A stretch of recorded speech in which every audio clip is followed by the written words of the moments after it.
Hello, and welcome to Central Booking, where writers and readers are the authority. I'm your host, John Valeri. If you're complicit in the crime fiction community, chances are you're already familiar with today's guest, Kristopher Zgorski. A lifelong lover of mysteries and thrillers, Kristopher is the mastermind behind the esteemed BOLO Books blog, a go-to source for insightful, spoiler-free book reviews, probing author interviews, exclusive cover reveals, and all sorts of other arresting content, and all with fitting names like the APB, the Composite Sketch, and Undercover. Kristopher and BOLO Books are so well loved, in fact, that they were recognized with the prestigious Raven Award from the Mystery Writers of America in 2018. In addition to his blog, Kristopher also writes the central booking column for Deadly Pleasures magazine, one of life's great coincidences given the name of our little show here, and he occasionally contributes reviews to Crime Spree magazine and the Easing Shots website based out of the UK. And recently he began collaborating with fellow blogger Drew Ann Love on the YouTube channel BOLO Musings, an extension of their individual platforms, not a replacement. Kristopher holds a BA in English, which he credits for his ability to analyze written works in concise, meaningful ways, and has a day job at Johns Hopkins University Press. So BOLO Books is truly a labor of love and an acknowledgement of the importance of novels and the people who write them. He has been described as a book advocate, and I wholeheartedly agree. But since we're a bit crime-centric around here, I'll brand him with another A word: accomplice. If you want somebody to help you put the right book in the right hands at the right time, he's your man. Now take a few minutes, or 40 some out of them, and get to know Kristopher Zgorski a bit better. It's time well spent, but be forewarned, your TBR pile is about to grow. Again. Hi, everybody. Welcome to another episode of Central Booking. I feel honored today to be in the presence of Kristopher Zgorski, who is pretty much royalty in the book blogging world, especially when it comes to crime fiction. So I am delighted that you were able to find time in your day to speak to me today. Thanks, Chris, for being here. Thanks so much for inviting me, John. Oh, it's my pleasure. And I have to say, as I was doing my due diligence and research, at 10:30 last night, I said, I know a lot about Chris, but, let me do a little bit more digging. And then I saw how appropriate that the column that you write for Deadly Pleasures magazine is called Central Booking. It is. I saw that too. And I was like, well, that's great. It's a great title. So, hey. I know. I was like, the barrier. One, how did I not know this beforehand? And two, how appropriate, but why has it taken 25 episodes for me to make the connection and have you on the show? But anyway, you are the mastermind behind BOLO Books, which I think pretty much everybody in the mystery community knows and loves. But I wanted to go back a little bit earlier than that. And I wanted to ask you about your first memories of books and reading and how you knew that that was going to be sort of a lifetime passion pursuit for you. Yeah, I always say my first crime fiction really was Encyclopedia Brown. I was a huge fan. And then shortly after that, I discovered the 2-minute mystery books, which I didn't know at the time were Donald Sobel also until much later in my life. I was like, oh, no wonder I liked both of these books because they're by the same guy. And then a little later than that, I discovered the Gothics of like Mary Stewart and Victoria Holt and Phyllis Whitney, and loved those. So a little offshoot to romance there with still the mystery elements.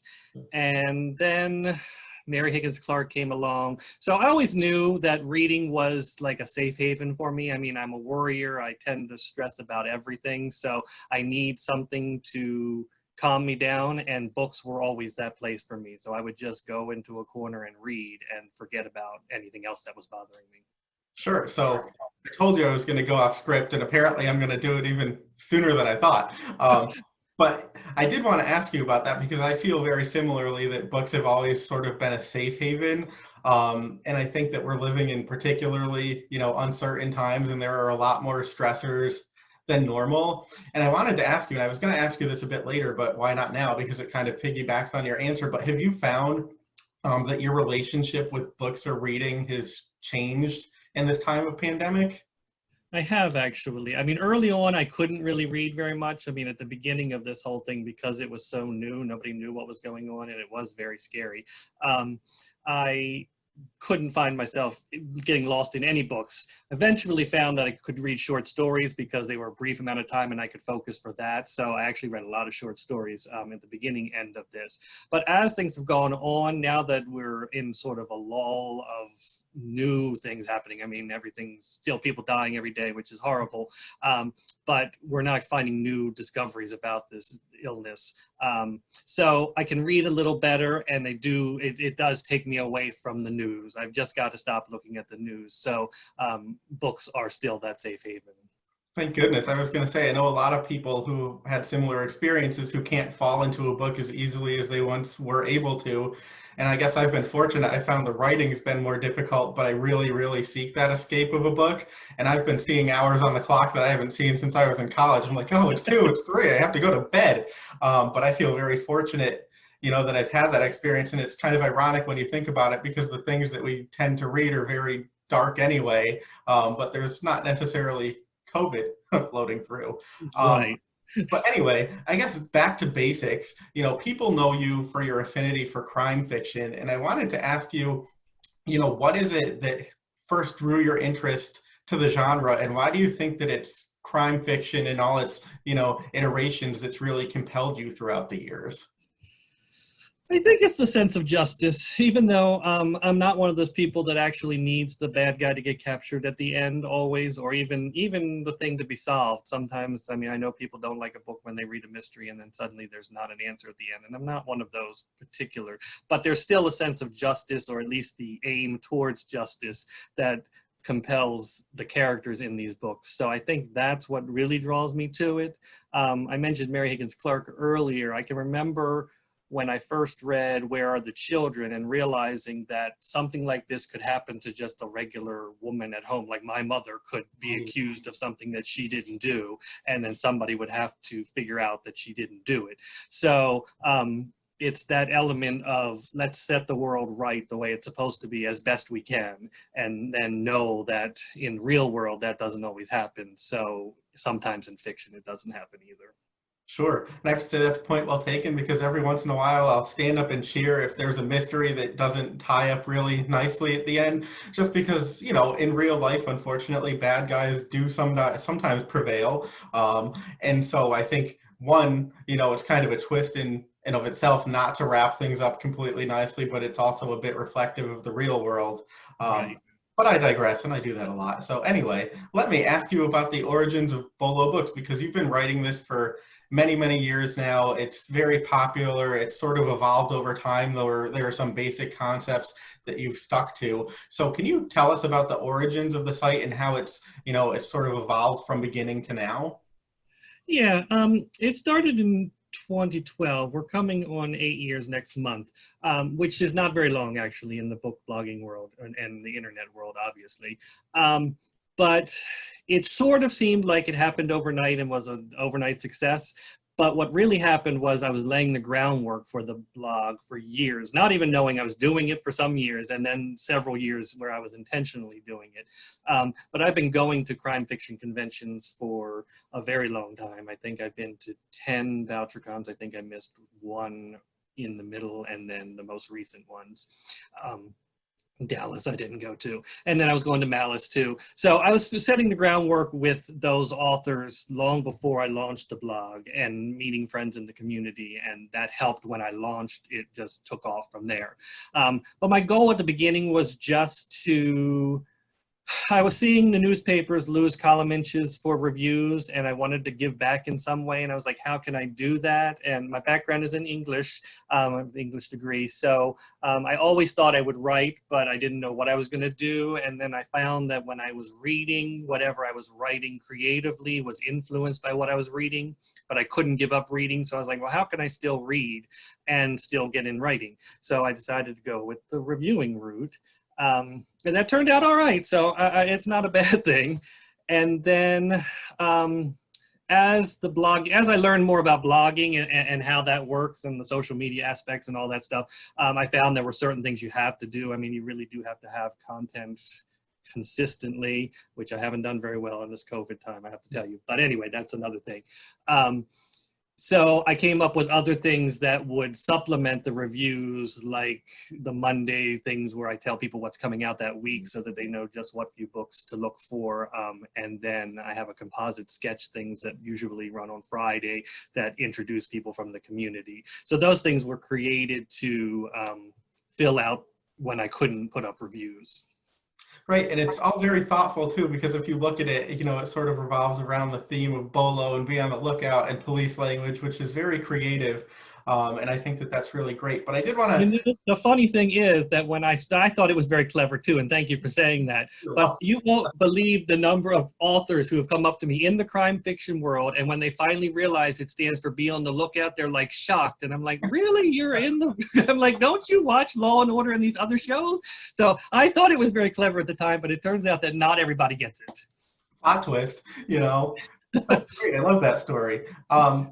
But I wanted to ask you too, you mentioned book reviewing and how that's one, it's a way to give back, and two, it's a channel for you to, be able to express yourself in writing and not take away from your reading time. So can you tell me, because, reading and reviewing can be very subjective, obviously. Can you talk about what you think are the elements of a good book review? And then for people who, might take that for granted, approximately how much time it takes you to read a book and then review it and post about it? Yeah, I mean, I think reviews are always opinions. I don't care who the reviewer is, it's always somebody's opinion. So it can be the most famous author or the New York Times or whatever. It's still an opinion. So some opinions are more knowledgeable than others, and that's great. But when it comes down to it, it's still an opinion. So people need to realize that and not take it as gospel, just like any kind of newscasting. I mean, it's just, there's a lot of opinion out there, and you can take what you like and leave what you don't.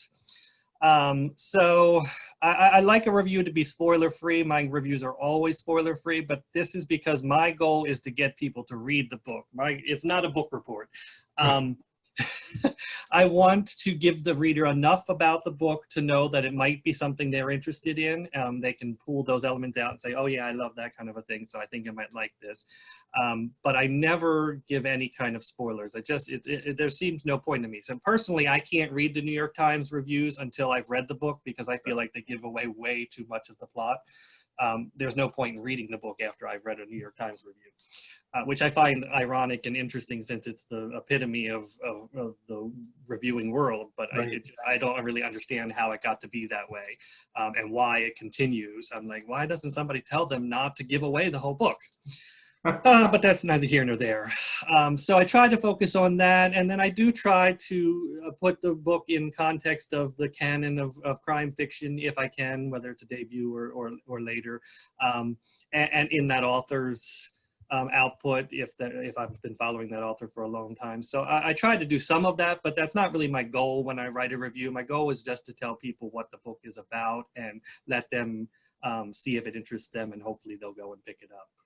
Sure. And I have to ask you too, because, as reviewers, we all have our own preferences, and we have authors that we like and subgenres that we like. So can you talk a little bit about, one, how you're able to sort of satisfy your own reading interests, but also how you have a very purposeful mind towards diversity, both in terms of what you read and who's writing those things? It's a balance. It's definitely not easy. I mean, that's another one of the things that takes a lot of time. And I didn't answer your other half about the reading and the writing, but we'll get back to that. But I love all avenues of crime fiction, and there's not any avenue that I don't read at all. I mean, cozies, the two extremes, the cozies and the noirs, are two things that I'm not always a huge fan of, but I read both of them, and there are certainly things I love in both sections. One is a little too light for me, and the other is a little too dark for me. I like the middle, but I do tend towards the darker side, which my followers have found, and that's why I've paired myself up with some other reviewers who do lighter stuff so that we can share knowledge and pass people around, because I get requests for cozies all the time, and I'm just not that versed in that world. So I have to have something else that interests me in a cozy before I'll actually dive in. So I'm not a knitter, so I don't really want to read about knitting and those kind of things. But But I don't. Those books are great, and they're very. They have a huge following, and understandably so, because they take people out of the real world and really give them a place where they can feel comfortable and not stressed out. Whereas the stuff I tend to draw to is stuff that may make some people uncomfortable and stressed more. So. So I do know when I see books that are coming out, I look at it and I try to base my the theory of what I'm going to review on a variety of stuff I've already know, like the authors I'm fans of, and I tried to cover every one of their series, and then new stuff.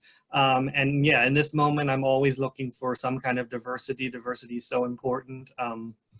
We talked about it earlier that why diversity is so important, and I mean, I think that it's the empathy you gain from that, having that knowledge of what somebody else is going through.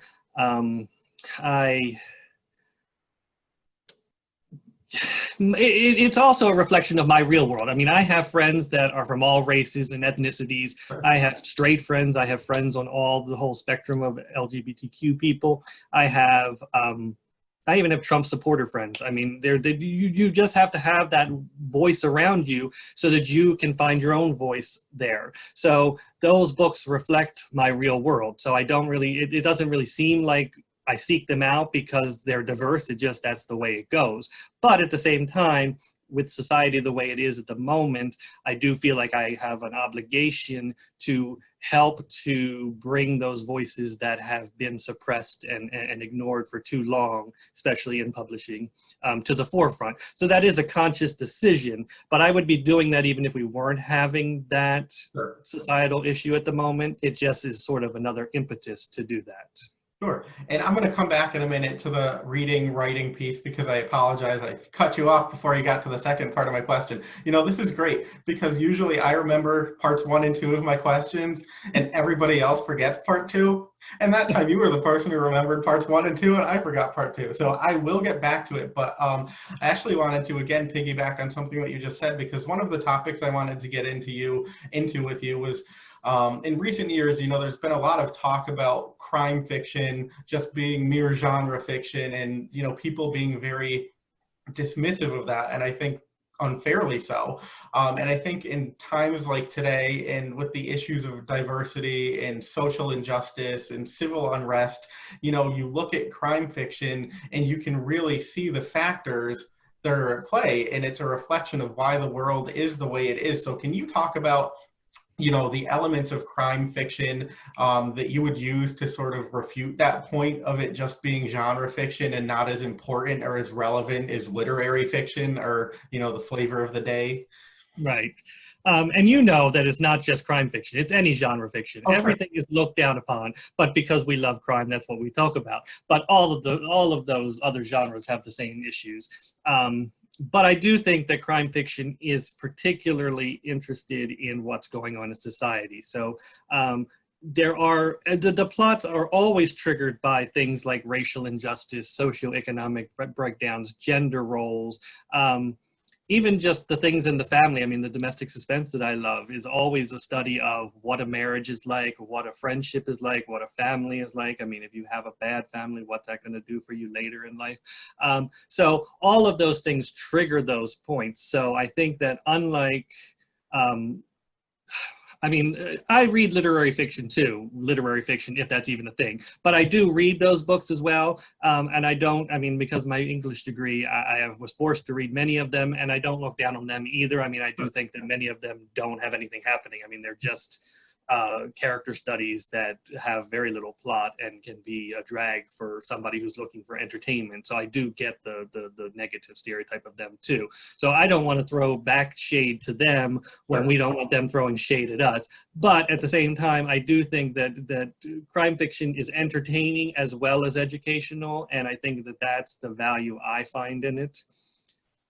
I think well said. You know, often people ask, you know, why do people do the things that they do? Why is the world the way that it is? And I just sort of want to hand them a book and say, well, you know, this might give you some insights. But anyway, to bring it back, to your education. Can you talk a little bit about how your blogging and your other writing allows you to marry your education with your love of reading? And then I'm going to give you another part too, because you will remember it. You've proven that you have retention. So also, can you talk about whether or not your relationship with reading has changed now that so much of it is oriented with your writing? Yeah, now I'll try to remember both those questions because So those are both part very one good is the questions. marriage of your education, Yeah, your creative impulses and how you've been able to channel that through your reviewing. And then yeah. also just if your relationship with reading has changed, based on all the work that you do now, and that the fact that most of the reading you do does result in some kind of, coverage. Yeah, well, when you have an English degree, I mean, it forces you to learn to write about literature. I mean, if nothing else, it teaches you to, it learns you, look at me and how early in the morning it is. It teaches you that there's a relationship between what you're reading and what you can write. So it's interesting to evolve that skill that not everybody has. I mean, many regular readers that we love, don't leave reviews on Amazon and such because they feel like they don't know how to write a review. They don't know what to say. But really, you can say anything you want. There's no rules. So go out there and leave reviews for all your favorite authors. They help. But that background does certainly lead me to having a skill that I think people are recognizing from the get-go. I get a lot of compliments about how well constructed my reviews are, so I appreciate that. In terms of how it's changed my relationship with reading, it's true. I mean, Hank Philippi Ryan and I have discussed this. She asked me sometimes if my reading changes because now I'm looking towards a review. And I don't look at it that way. I still read a book. I try to lose myself in the book. I very seldom take notes. Once in a while, I will stop and write down a character's name or a specific date that I think might be important later because I know finding it in the book is going to be challenging later. But I try not to take notes because I feel like when I sit down to write my review, what I remember from what I read is going to be the important part. I mean, that's the part that resonated with me, which is why I remember it. So those other things are not so important. And typically you can look up a character's name or something if you need to do that.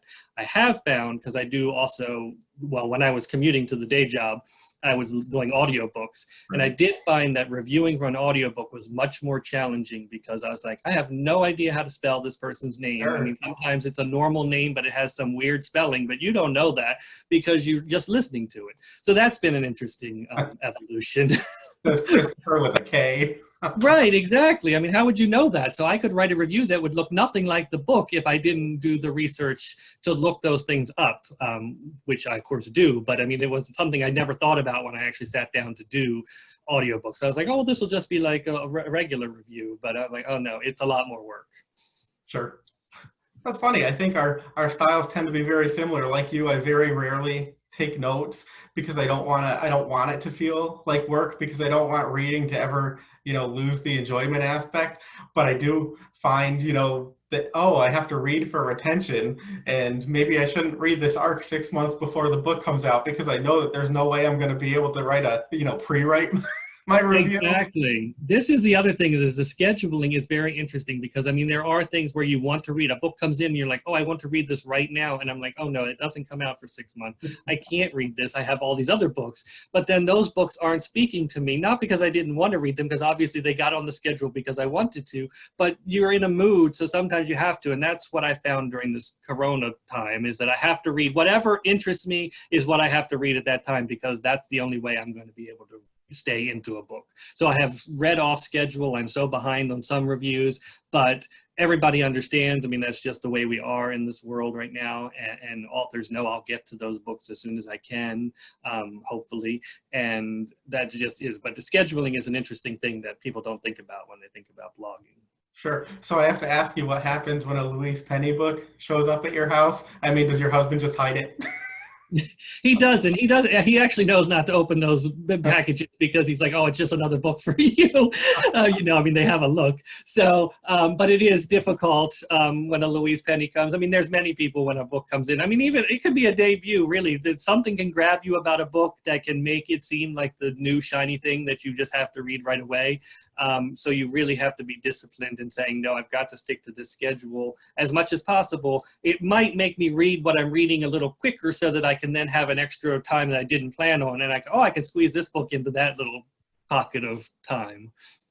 Sure. See, all the things that people don't consider. I mean, we suffer. Books show up and we either can't read them or we don't have time to read them or the Exactly. torture. So anyway, let me ask you, your reviews and mine do as well tend to, be on the positive nature. We don't take pot shots at books and we don't do a lot of negative things, but what is your perspective when it comes to offering, constructive criticism, even to a book that you do review and that overall you do enjoy? Yeah, when I launched BOLO Books, I said to myself right from the get-go that I was only going to do positive reviews, and I got a lot of flack for it. And actually, I still do to this day sometimes get people coming up to me and saying, well, you're not a real reviewer because you don't do negative reviews. And whatever, it doesn't bother me. Like I said, it's an opinion, and those people can have whatever opinion they want to have. I just don't enjoy writing negative. I'm not a negative person by nature. I like to be happy and enjoy, and my goal has always been to get people to read, and I don't really think I can do that by telling them how horrible a book is. So I've sort of taken on, Erin Mitchell one time used the phrase book advocate somewhere for herself or for someone else or something, and I've sort of taken that on because that seems more accurate than a book reviewer. Even though I'm writing reviews, Right. I'm advocating for those books as opposed to other books. I certainly don't like everything I read. I probably review at this point about 70% of what I'm reading, but that's because I'm really good at gauging what I'm going to like. And of course, that's a balance of series books. If I like the previous books in the series, I'm probably going to like the later books enough to review them maybe. So 70 still seems pretty high, but I just think I'm good at picking what I'm going to like and hearing the buzz. So, but I don't finish books anymore that I know I'm not going to review. So if I'm into a book and I know this is just not going to happen, I tend to sit it aside. So first of all, I don't feel I have a right to review a book I haven't finished. So if I'm setting a book aside, I can't really write a review of it. And then even if I do finish a book and I didn't love it and I just don't feel like I can support it, I recognize that every book has a reader. So there's somebody out there that's going to love that book, and it's not my business to try to steer someone away from picking up a book. I try to steer them to the books that I think are better and good, but even that, again, is my opinion. So if you want to read something else that I didn't like, that you don't know I didn't like, but I didn't like it, have at it, because if you're reading that, I'm happy that you're reading. So I don't care what you read. Sure, I'm with you there. I'm like, people give flack to James Patterson, and I'm like, it's a book. If people are reading it and enjoying it, and it's going to lead them to another book, I'm all for it. And I mean, one, he's such a great advocate in the publishing world, and you know what you're getting with James Patterson. I mean, you want escapist reading, like that is it. Pick up a James Patterson, you're not going to put it down. So I don't, I agree very Right, much. and his early books are actually very good. I mean, I was a fan very early on because they did read. I mean, they were great airplane books because they moved so quickly and you didn't have to really pay a lot of attention. I mean, I do feel like once he started taking on co-writers, that the quality of them varies. I mean, there are some that are still really good, but some that are less exciting, and that's hard to gauge when you don't really know who the co-writer is. So that's difficult. But yeah, I mean, he does so much for the community. And people love the books, and that's fine. Yeah, and I'll still pick them up every once in a while, and I'll be like, all right, that really did, take my mind to a different place. Right. But like you said, we read a lot and we try to be diverse, and it's hard with somebody like Patterson just because it seems like every 6 weeks there's a new one. And I'm like, oh, I really have to pick the series I want to keep up with because as much Yeah, as I that is read, a I bit of can't. a challenge. I can't do that. But let me ask you too. So, we've talked a little bit about the community of writers and readers and bloggers in in the crime fiction community. I mean, it's very close knit and there are a lot of relationships and friendships. And I would think that, being so well known for your reviewing, your interviewing, really what you do, that probably can both be a help and a hindrance in terms of, people's expectations and what you want to read versus what you can read, and then expressing opinions, about books that might be written by people who are also your friends. So can you talk a little bit about, the pros and the cons of being part of such a tight-knit community? Yeah, it is a challenge. And I'll piggyback on the previous question with this and say that an interesting thing happened when I started, since I only do positive reviews, I would get people coming up to me at conventions and saying, oh, can you tell me why you didn't like such and such? And I was like, well, why are you asking me that? Because I didn't review it. And the assumption was that if I wasn't reviewing a book, I didn't like it, not that I hadn't read it. And there are thousands of books I haven't read. So it was sort of like I didn't know how to navigate this if I read it and didn't like it versus I never read it, but you're assuming I didn't like it. So that is a challenge. I think, and at the beginning, it was much more difficult for me to, not difficult, but challenging to separate the friendships and the work for the blog. But over time, that's become much easier. I think that people respect me enough to know that just because they're my friend, there's no guarantee of a review. I do get pitched a lot more books, obviously, than I cover, but I get pitched a lot of books because they're people I know. And some probably are not happy that I don't review their books. And sometimes that's because I just haven't gotten to them or it's just not my thing. And other times it's because I didn't like it. Usually if I'm pitched a book and I say yes and I didn't like it, I will write to the author privately and say, I'm not going to be covering this book and this is why, just because I feel like they deserve to know at least that I tried. Sure. If it comes across the transom, then I don't really reach out and say it. I mean, I just assume that they don't care what my opinion was or wasn't. But just because I'm friends with someone doesn't guarantee, and there's many cases I can point to where a person I'm very close to, I have not reviewed all their books because some of the books just didn't live up to it. And in most cases, in fact, in all cases I can think of, that author completely understood and either agreed with me or just said, okay, that's fine for this time.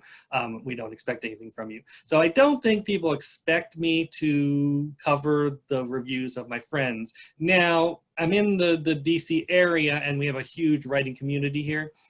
So I see those people a lot more often, so I get books from them a lot more often. So there could be a bias on the blog towards those books from this area. I don't know. I mean, I've never really thought about it. I'm just thinking about this here now. But the only reason that would be there is because I'm seeing those authors more often and I'm getting those books handed to me. Many times, I mean, I've had many authors say to me, why didn't you review my book at a conference? Just not accusatory, but just like sitting around. And I was like, I never got a copy of it. And they're shocked. I mean, they think I got a copy of it. So I tell authors always, don't assume bloggers are getting the books you think they are. I mean, follow up with them and make sure if you really want somebody to have your book in their hands, follow up and make sure they actually did get it, because many times I'm like, I never got it, so I can't review it if I didn't get it. I mean, I do buy books and review them, but happens less often because I just don't have time in the schedule. Sure. But never assume that we have those books. Sure. I always say, if I don't get the Marcia Clark book, I'm coming after you. But, right, exactly. And authors know, I mean, the authors who know the business know that, but it's hard for debut people to understand that. They sort of just assume that the publishing world's going to take care of that. And that's less and less likely to happen these days, especially now. I don't know what the future holds. Right. So I say, reach out to people and say, here's my book. Are you interested? And know that you're going to get a lot of negative responses. People don't have time. I always say, give a lot of notice. I mean, the more notice I have, the more chance I have to put it on my schedule, because my schedule fills up very early. So if you call me a week before and say, here, I have a book, it's probably not going to make it. It's good to know. So let me ask you, you talk about time in your schedule. So for people who don't know, I mean, you have a whole life outside of BOLO Books. I mean, you have a job, you have a personal life. So can you talk a little bit about the other aspects of your life and how you balance sort of your personal and professional selves? Because really blogging, I mean, it is a labor of love. For people who haven't done it, it takes hours to read a book, hours to review a book, and that's just one title. So, Yeah, and that doesn't include the research to find the book and all the other stuff that right. goes with it. There's a lot there. It's a challenge. It's always a challenge, but I like to have a full life. I mean, I do before COVID. I mean, let's say that all this is pre-pandemic, because now I have a whole lot more free time than I used to have, because I used to go to the theater several times a week, and I was reviewing theater for some sources. So that was a whole nother challenge. So I have less of those outside conflicts now. But they're still there. I mean, I have a day job. I work for Johns Hopkins University Press in the journals division, academic journals. So I work that 9 to 5 job just like everybody else. I did tend to read. I mean, at lunchtime, I would usually read instead of like sitting around chit-chatting around the table, except for Thursdays, which were like a lunch bunch group. We would go out to lunch. But so that sort of thing. And I read in the morning before I go to work, and then read when I get home. So I read all the time, which is why I can read so much. I don't read particularly fast. I think I read about probably 3 books a week, and that's not including the ones that I threw to the side that I didn't finish. But it's because I read a lot, not because I read fast. So I'm one of those people, like a lot of people say they need a chunk of time to sit down, but I can sit down for 10 minutes and read and still retain what I read in those 10 minutes. So I can squeeze those in. I know people can read in the grocery line and stuff. I can't go quite that far, but I can sit down and read a chunk. Like if I have 10 minutes before a TV show starts, I can read a little bit for that. So it's just because I read a lot that I'm able to do that. But I do balance it with the life. I mean, I try not to read. My husband and I watch TV from 8 or 7 until 10 or 11. And then I'll read again for an hour maybe before I go to bed. But it doesn't interfere with those. I don't try to read all the time. Sure, sure. No, it's good to try to achieve some kind of balance. Anyway, I will start to wind it down because, I mean, you might want to go back to bed before you have to do your other duties for the day. But just a couple other maybe slightly quicker questions. But I do want to ask you, because you are certainly a book advocate, as Aaron Mitchell and many other people. So for people who want to support specific authors and books, really quickly, what would be your words of encouragement for them as to how best they might be able to do that? Well, I say read the books. I mean, that's really the key. I mean, they don't care how you got the book. They don't even care if you purchased it, whether you got it at a secondhand bookstore, whether you got it at the library. I mean, read the books and talk about the books. I mean, if you don't feel comfortable writing a review, then don't write a review. I mean, I think that you can write a few sentences and put it on Amazon or those other consumer sites, and that's okay if you feel comfortable doing that, but I don't think you owe, and most authors don't think you owe them anything. Any idea that because you read my book, you owe me some support is hogwash. So I tell people, do what feels comfortable to you. Tell your friends if you love something and you want other people to experience it, tell them about it, give it to them as gifts. That's really all you need to do. It's not that challenging. Sure. So let me ask you too, as a lifelong reader, can you tell me, are there a couple of books that have stood the test of time for you, that have been sort of evergreen that you can come back to again and again and again and still have some level of satisfaction with? Yeah, I'll stick with crime fiction here. I mean, Jane Eyre would be a book that I read occasionally every other year or so, but not necessarily crime fiction. But if I kept it with crime fiction, I mean, The Secret History by Donna Tartt is one of my favorite books of all time, and I've reread it at least 6 or 7 times, and every time I find something new in it. So I'm a huge fan of that. Another one, Special Topics in Calamity Physics by Marisha Pessl. Is an epic novel that I just love, which has these little drawings in it that she did that just make it even more special. And then Carol Goodman's The Lake of Dead Languages is another book I love. And interestingly, when I was thinking about this question, I was like, all of those books have academic settings, and I do tend to love an academic mystery for whatever reason. Maybe it's because of my English degree or whatever, I don't know. But I was like, oh, that's interesting. So it's something for me to think about. I mean, I've always known I love academic, but it's interesting that those 3 books are things that jumped into my mind when I thought about Evergreen books. I was like, clearly that setting speaks to me. Sure, I was going to say, if I'm ever going to write a mystery that I want you to review, now I know. Now you know.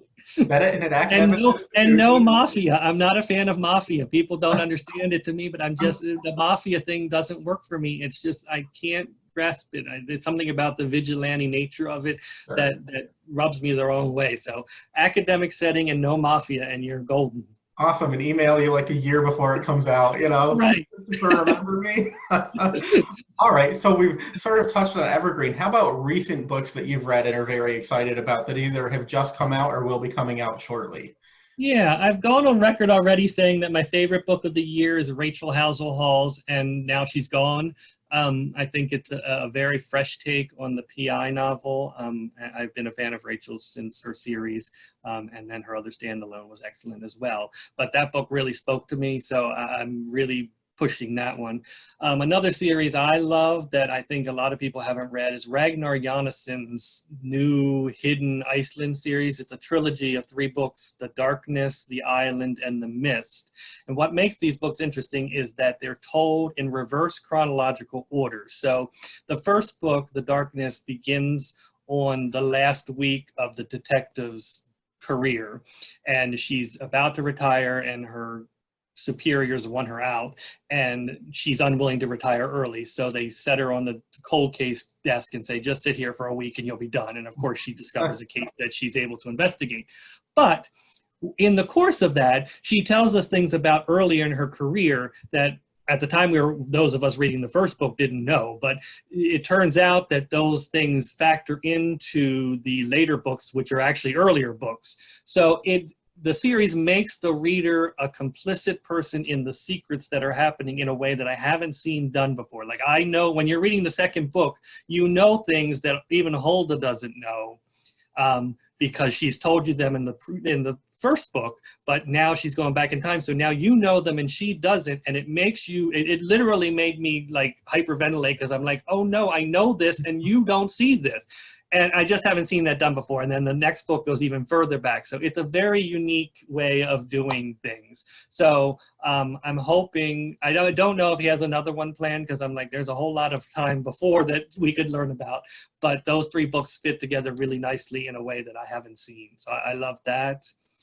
Of course, the buzziest book of the year is S.A. Cosby's Blacktop Wasteland. A very, very strong book, noir-ish chase novel, sort of like a heisty thing. Really, really, really well written. I mean, he has a way with language that we rarely see in the crime fiction world when you talk about the literary and the crime fiction. I mean, there's a reason literary novels do get the acclaim they do, because they tend to focus on language in a way that some genre novels don't.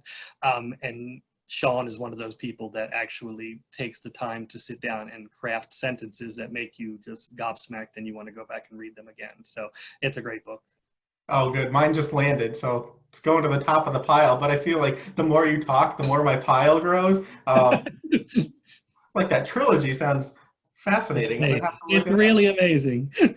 All right, last 2 questions for you. First, I want to ask you, you've recently started a collaboration with Drew Ann Love, who, again, people in the community know and respect her. And I know that you said you like to balance things out because you tend to, go towards the dark side of things. And I know Drew Ann does a lot of the cozy. So can you tell us about BOLO Musings, which is your new show, your YouTube channel, and what people can expect to find there?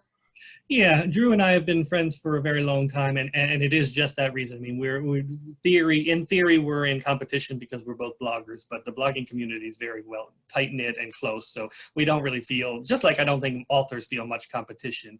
We don't feel any competition, but particularly Drew and I don't, because we are 2 different ends of the spectrum, and we will recommend books to each other. I mean, Drew knows that if she reads a cozy that's really exceptional, she'll tell me and I'll read it, and I'll do the same with a darker thing that I'm like, okay, this is not not too dark for Drew, because she really doesn't like dark at all. So I really have to be careful.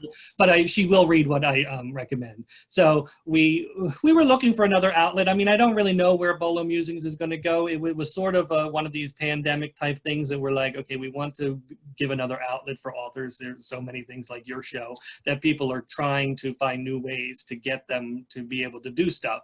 So it was sort of a thing that we thought of on the spur of the moment and said, let's throw this together. And whether it'll take off, I don't know. I mean, we're both looking at it as supplements to our blog. It's never going to replace the blog. It'll never be our focus, but it's sort of a nice visual aspect to go with the blog. So we'll probably have, I mean, we've had 3 episodes so far, and we've been, I guess, a month and a half or so. So maybe a episode a week, but I don't even think it'll be that much.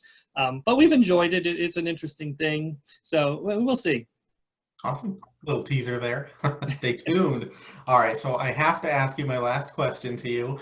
A couple of years ago, you received the Raven Award at the MWA from the Mystery Writers of America. And I have to ask about that experience, because I would imagine, you know, being in a room with all of these authors, many of which you've admired, you've read them, you've written about them, and they're honoring you. How did that feel?